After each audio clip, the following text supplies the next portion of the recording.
Bab 46. Menyerang dengan pencegahan. Yang Hao tidak pernah membayangkan bahwa seorang pemimpin pasukan yang kuat akan dijatuhkan begitu saja. Ini berarti rencananya untuk memaksa Lin Luoluo mengundurkan diri hancur total. Yang Hao sangat marah dalam hati. Dia dengan paksa menahan amarahnya dan berkata dengan dingin. Lin, anggaplah dirimu beruntung kali ini, dan aku harap kamu tidak akan menimbulkan masalah lagi bagi perusahaan di masa mendatang. Petik 2. Sambil berkata demikian, Yang Hao bersiap pergi dengan wajah muram. Saat itu, Zhou Yu berbicara. Tunggu. Kau pikir kau bisa pergi begitu saja? Wajah Yang Hao menjadi gelap. Apa yang kamu inginkan? Zhou Yu berkata dengan acuh tak acuh, minta maaf pada Nona. Lin. Petik 2. Yang Hao, yang sudah terbakar amarah, segera membalas. Zhou Yu, siapa kamu berani memerintahku? Zhou Yu tidak mengatakan sepatah kata pun, tetapi melangkah maju. Wajah Yang Hao berubah drastis, dan dia segera mundur. Namun, Zhou Yu sangat cepat dan langsung mencengkeram kerahnya. Menolak bersulang hanya akan mengakibatkan kerugian. Zhou Yu, kamu berani. Yang Hao berkata dengan marah. Bang! Zhou Yu langsung memutarnya. Yang Hao terlempar ke udara dan menghantam dinding dengan keras. Retakan.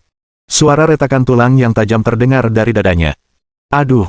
Yang Hao meludahkan darah, meringkuk di tanah, dan terus-menerus berteriak. Tindakan kejam Zhou Yu mengejutkan semua orang yang hadir. Meskipun Lin Luoluo merasa lega, dia masih melangkah maju untuk campur tangan. Zhou Yu, berhenti. Zhou Yu mendesah dalam hati. Istrinya yang cantik memiliki penampilan luar yang keras tetapi berhati lembut. Kasus klasik orang yang lidahnya tajam tetapi hatinya lembut. Dia menatap Lin Luoluo dalam-dalam. Lin, kalau kamu tidak menghukumnya, aku takut nanti semua orang akan berani tidak menghormatimu. Petik 2. Perkataan Zhou Yu disambut dengan tatapan tidak setuju dari Lin Luoluo. Bahasa macam apa itu? Meskipun logikanya benar, tidak bisakah dia mengungkapkannya dengan lebih elegan? Namun, Lin Luoluo tidak bodoh, dia menyadari bahwa sekarang memang saat yang tepat untuk menegaskan otoritasnya. Lin Luoluo segera menyatakan. Mengingat Yang Hao telah berkolusi dengan pihak luar, yang menyebabkan kerugian finansial dan reputasi yang sangat besar bagi grup, dengan ini saya menyatakan bahwa, efektif mulai sekarang, Yang Hao tidak lagi diizinkan untuk berpartisipasi dalam keputusan perusahaan apapun.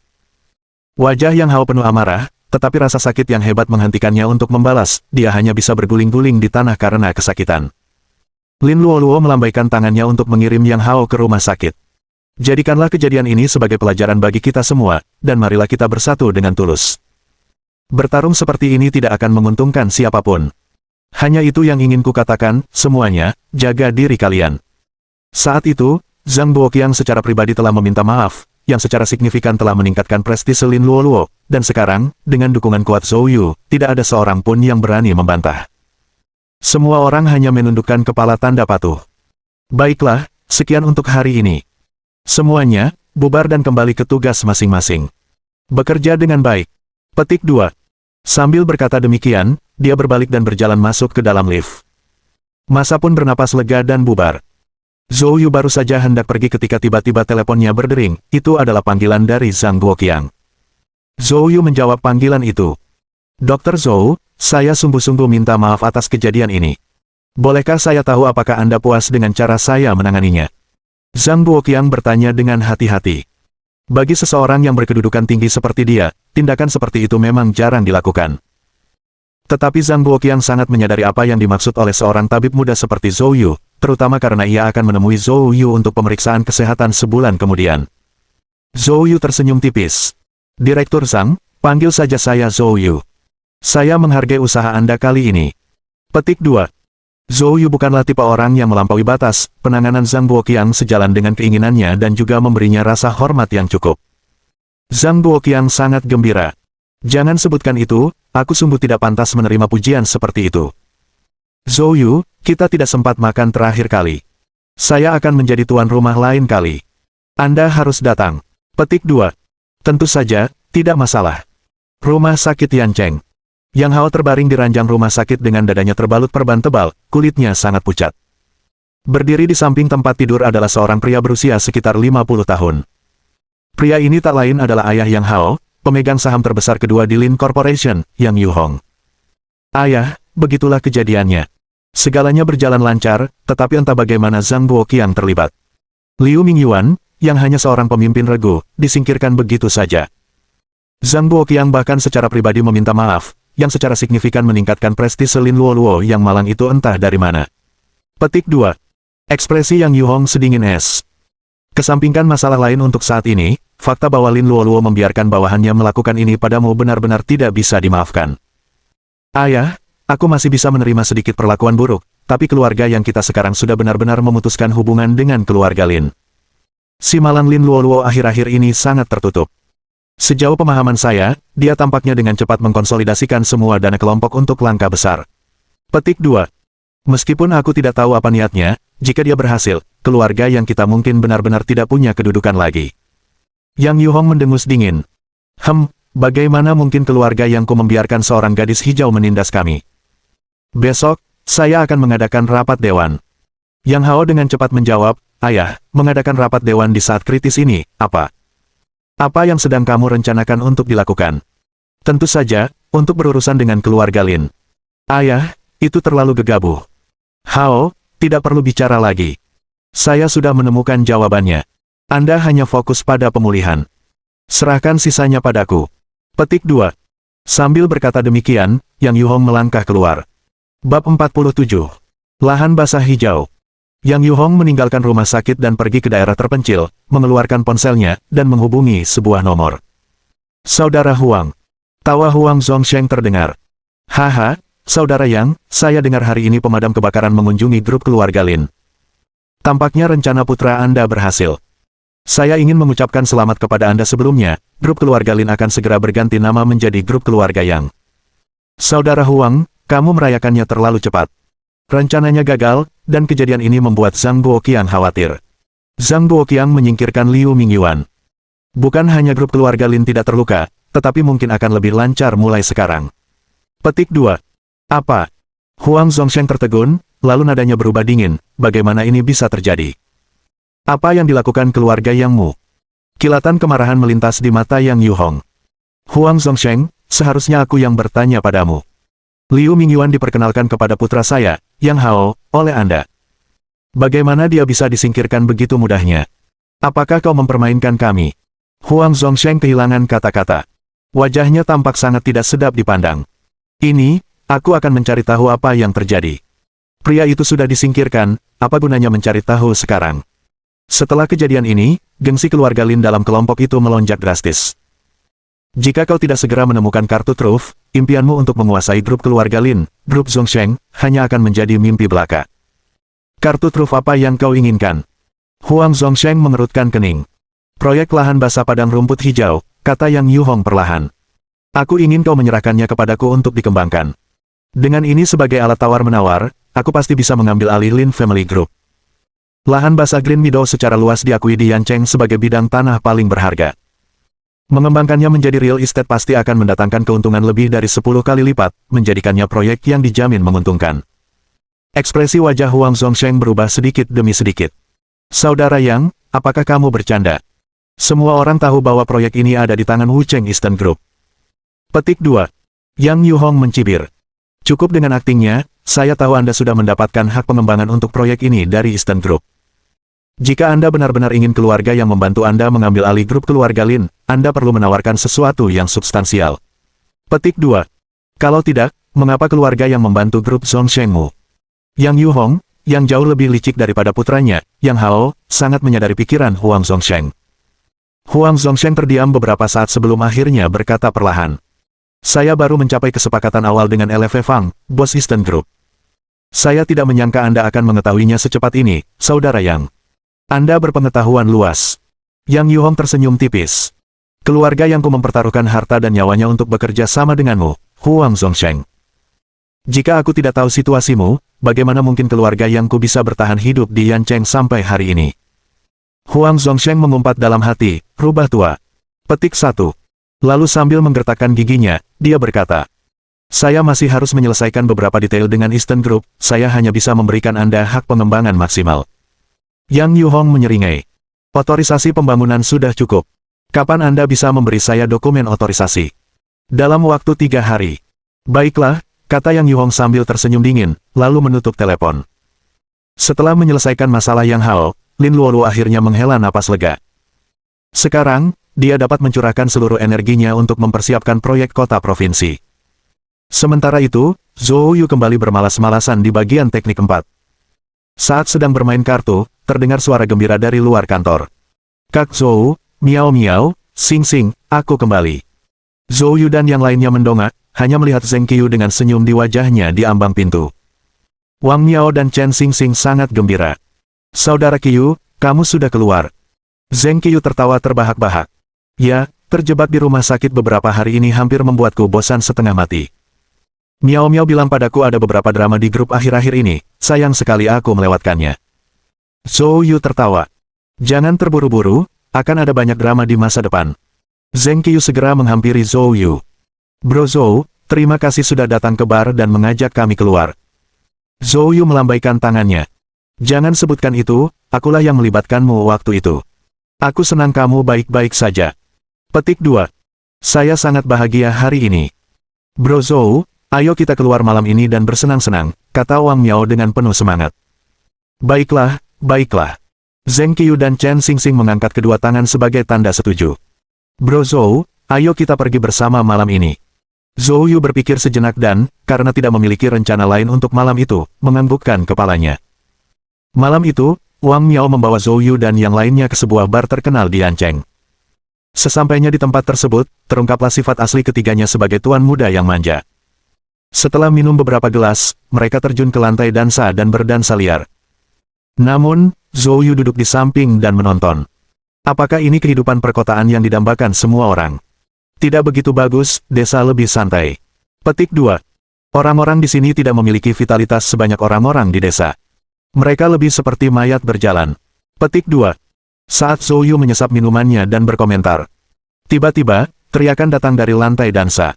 Segera setelah itu, kekacauan meletus di antara kerumunan. Zhou Yu mengerutkan kening dan berdiri untuk mendekat. Pada saat itu, wajah Wang Miao memerah karena marah dan dilindungi oleh Zheng Qiu dan yang lainnya.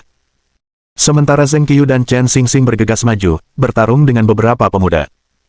Akan tetapi, karena kalah jumlah, mereka dengan cepat mengalami kerugian. Di belakang sekelompok pemuda itu, seorang pemuda berkacamata hitam berdiri dengan tangan disilangkan, dengan kesombongan di wajahnya. Berani ikut campur dalam urusanku. Pukul saja mereka dengan keras, dan akulah yang akan disalahkan jika terjadi sesuatu. Bab 48. Berhenti paksa. Wang Miao, yang sangat tertekan, segera berlari ke depan namun dihentikan oleh sebuah tangan dari belakang. Berbalik, dia menangis. Zhou Yu, tolong bantu mereka. Zhou Yu menatapnya, tak bisa berkata apa-apa. Bahkan belum seminggu sejak kejadian terakhir di bar.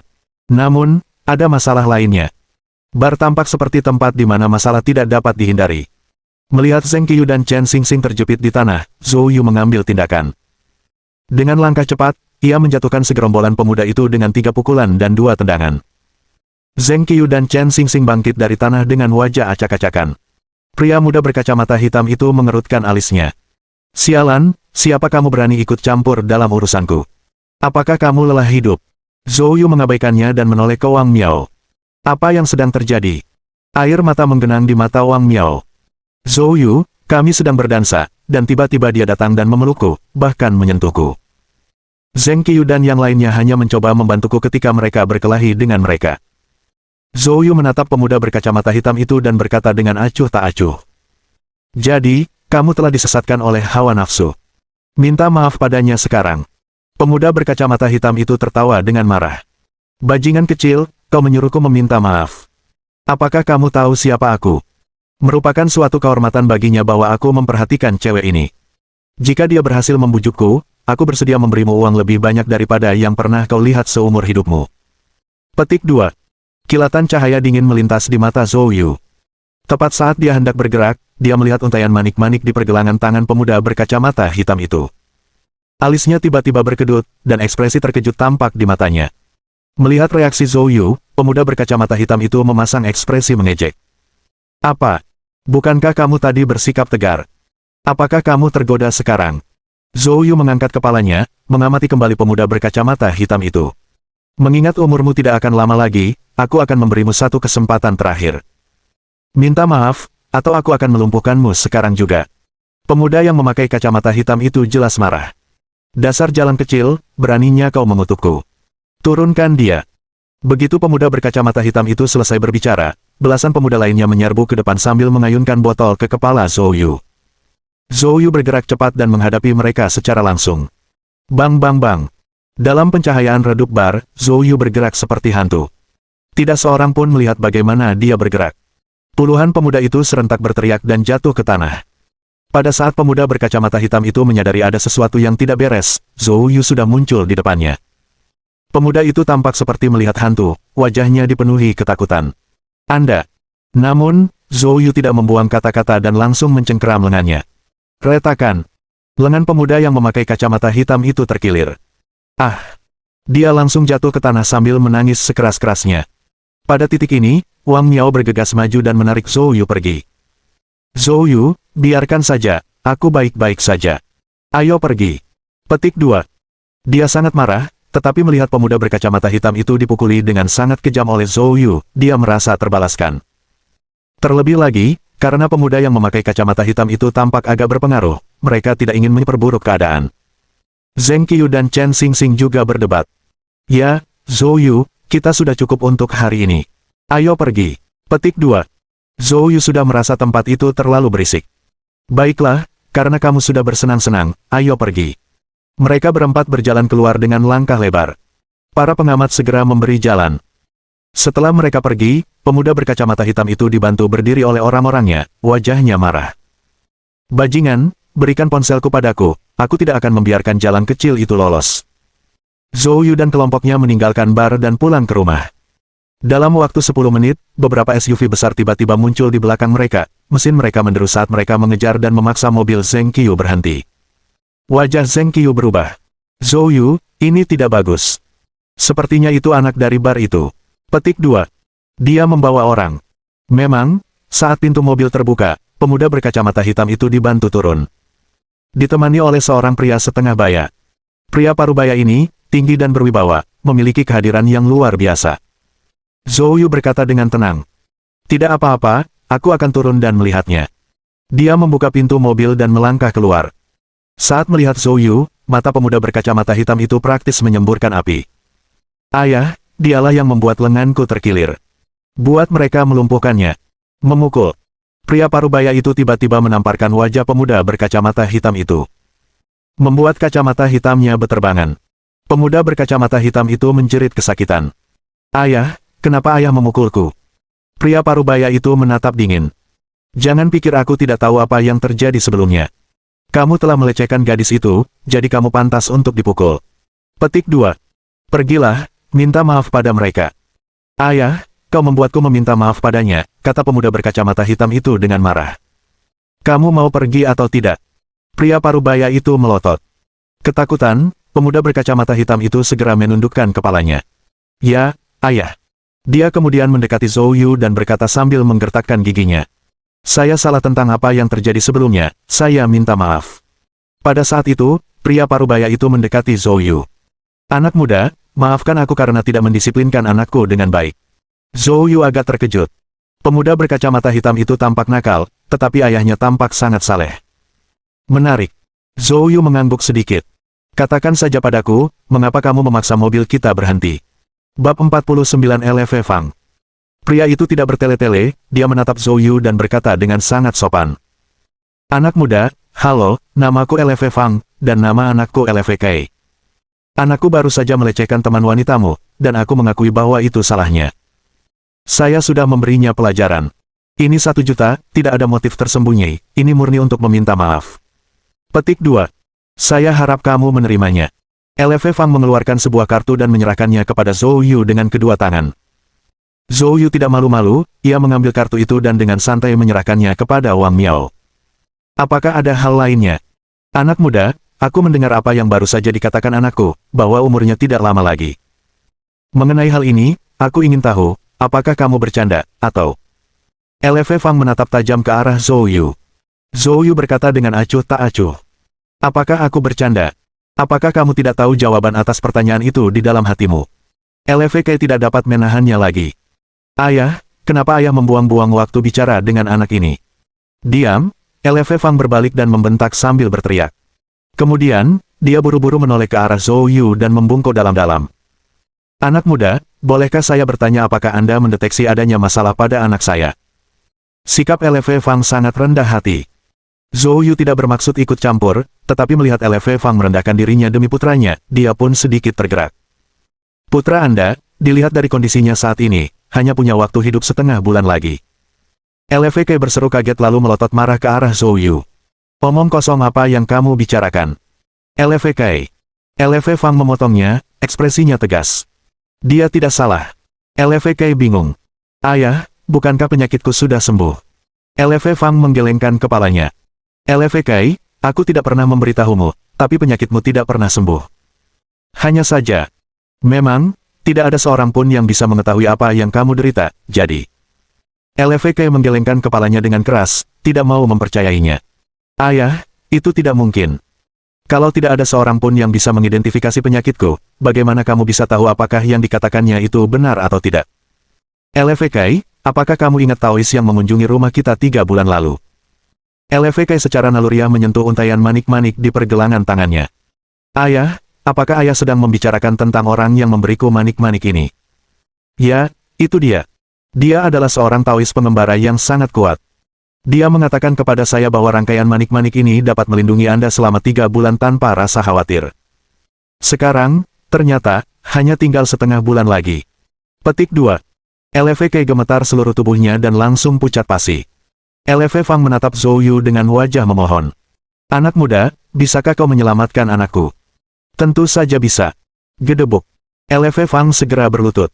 Anak muda, asal kau bisa menyelamatkan anakku, berapapun harganya, aku bisa membayarnya. Silakan. Petik 2. Ayah, apa yang ayah lakukan? Tanya LVK, wajahnya menunjukkan ekspresi terkejut dan marah. LV Fang menggeram, berlututlah. Saya tidak akan berlutut, saya merasa saya tidak sakit, saya baik-baik saja, jangan dengarkan omong kosongnya.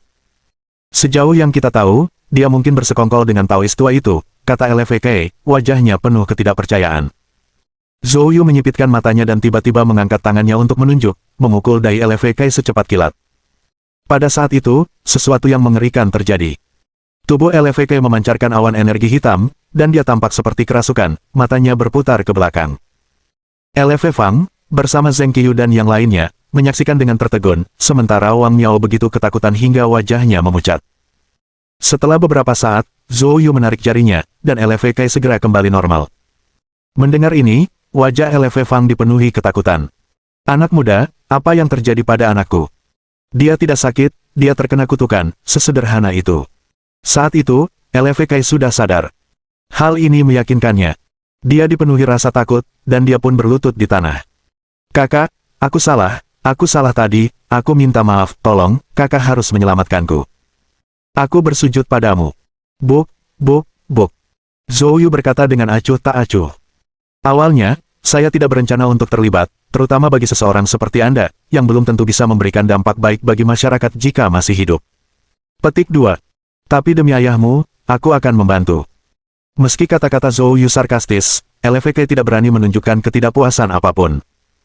Pada saat itu, yang ia inginkan hanyalah bertahan hidup. LV Fang terus mengucapkan terima kasih padanya berulang kali. Zhou Yu menoleh ke Zheng Qiyu dan yang lainnya dan berkata, kalian semua kembali dulu, aku akan kembali nanti. Kakak Yu, jaga dirimu baik-baik. Zheng Qiyu dan yang lainnya pergi. Carilah tempat yang tenang, dan aku akan memeriksanya, kata Zhou Yu kepada LV Fang. Ya, anak muda, ayo kita pergi ke hotel tempatku menginap, jawab LV Fang dengan hormat. Dengan menaiki mobil LV Fang, mereka segera tiba di Sihai Grand Hotel. Sesampainya di kamar presidensial di lantai atas, LV Fang menyuruh semua orang pergi, hanya menyisakan Zhou Yu dan LV Kai di ruangan itu. Tunjukkan padaku untaian manik-manik di tanganmu itu. LV Kai segera melepaskan manik-manik itu. Zhou Yu mengambilnya dan tampak terkejut.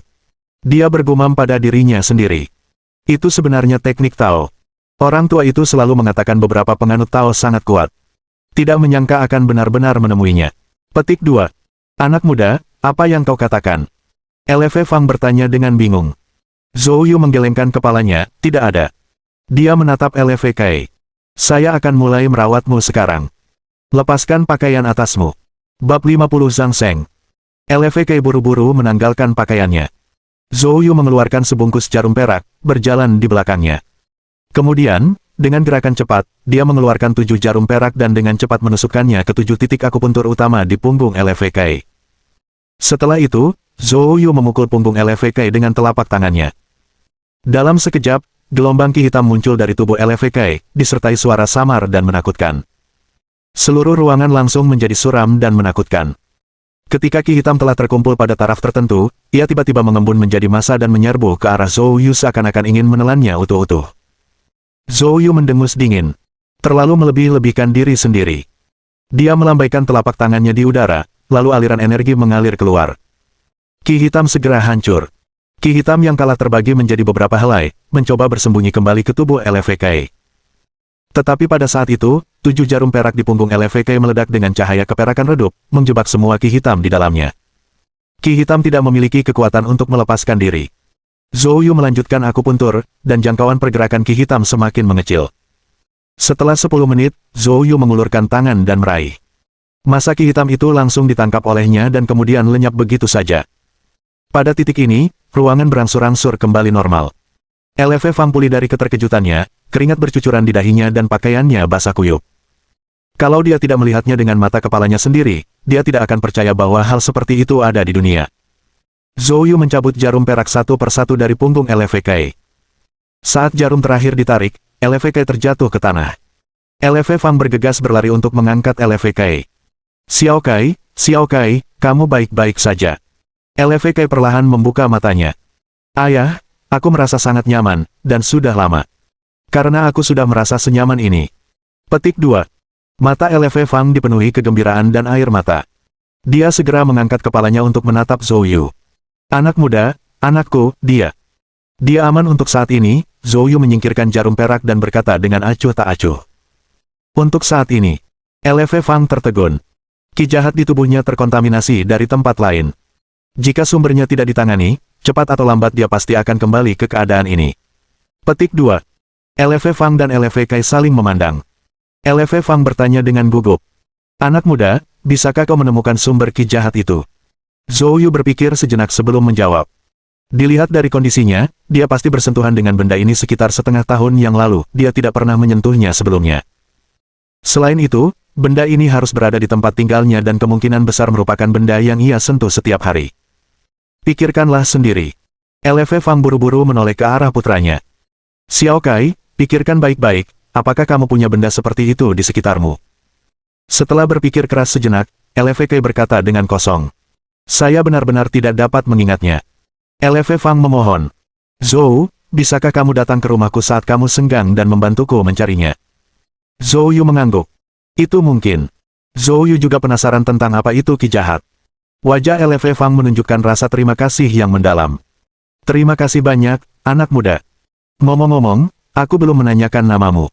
Zhou Yu berkata dengan acuh tak acuh. Zhou Yu. Saya ingin tahu di mana Tuan.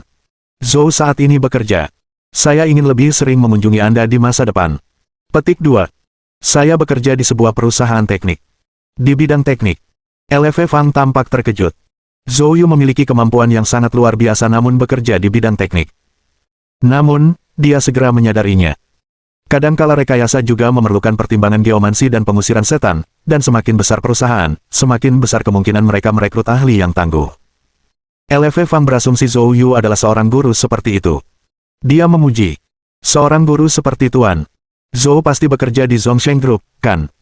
Secara kebetulan, Huang Zhongsheng dari grup Zhongsheng baru-baru ini berdiskusi dengan saya tentang proyek lahan basah hijau. Petik 2. Grup Zhongsheng. Zhou Yu mengerutkan kening. Saya dari grup Lin. LF Fang pandai membaca pikiran orang, dan melihat reaksi Zhou Yu, dia langsung tahu kata-katanya mungkin membuat Zhou Yu kesal, meski dia tidak tahu mengapa. LF Fang segera mengganti pokok bahasan. Zhou, kamu telah bekerja keras malam ini. Ayo turun ke bawah untuk makan sesuatu. Petik 2. Zhou Yu yang merasa lapar, menerima tawaran itu. Setelah tiba di ruang pribadi yang mewah dan duduk, seorang pria berkacamata emas dan berjas putih masuk. Kakak LF, lama tak berjumpa. Kenapa kamu tidak memberitahuku kalau kamu akan datang? Makan malam ini aku yang tanggung. LF Fang tertawa terbahak-bahak. Saudara Zhang, kamu masih sopan seperti biasanya. Kemudian, dia dengan cepat berkata kepada Zhou Yu. Zhou, perkenalkan, ini bos Hotel Four Seas, Zhang Sheng. Zhang Seng menatap Zhou Yu dan langsung menunjukkan ekspresi terkejut. Jadi Tuan, Zhou juga ada di sini. Saya menyesal tidak sempat bersulang bersama Anda terakhir kali, sungguh disayangkan. Saya tidak menyangka Tuan. Zhou ada di sini hari ini, jadi apapun yang terjadi, saya harus memanfaatkan kesempatan ini untuk minum bersama Tuan. Zhou Yu tampak bingung. Kapan dia pernah bertemu pria ini? LV Fang juga terkejut. Saudara Zhang, Anda kenal Tuan. Zhang Seng buru-buru berkata. 3 hari yang lalu, Penatua Zhao Jianfeng menyelenggarakan makan malam di sini untuk Tuan. Zhou. Sayangnya, ketika saya tiba, Zhou sudah pergi. Itu adalah sebuah penyesalan pada saat itu. LV Fang terkejut dalam hati. Zhao Jianfeng memiliki reputasi gemilang di wilayah Qinzhou, dan LV Fang mengenalnya dengan sangat baik. Sudah hampir 10 tahun sejak dia mendengar Penatua Zhao Jianfeng secara pribadi mengundang seseorang untuk makan malam setelah dia pensiun. Latar belakang Zhou Yu jelas jauh lebih hebat dari apa yang dibayangkannya. Untungnya, dia telah menyelesaikan konflik antara putranya dan Zhou Yu. Kalau dipikir-pikir sekarang, itu hampir saja terjadi. Jika tidak diselesaikan, konsekuensinya. Penasaran, LV Fang bertanya. Zhou, bagaimana kamu bisa mengenal Penatua Zhao Jianfeng? Mohon dukungan dari omom ante-ante sekalian, buat subscribe atau sharekan novel Mimin ke Facebook kalian, agar channel Mimin bisa terus berkembang.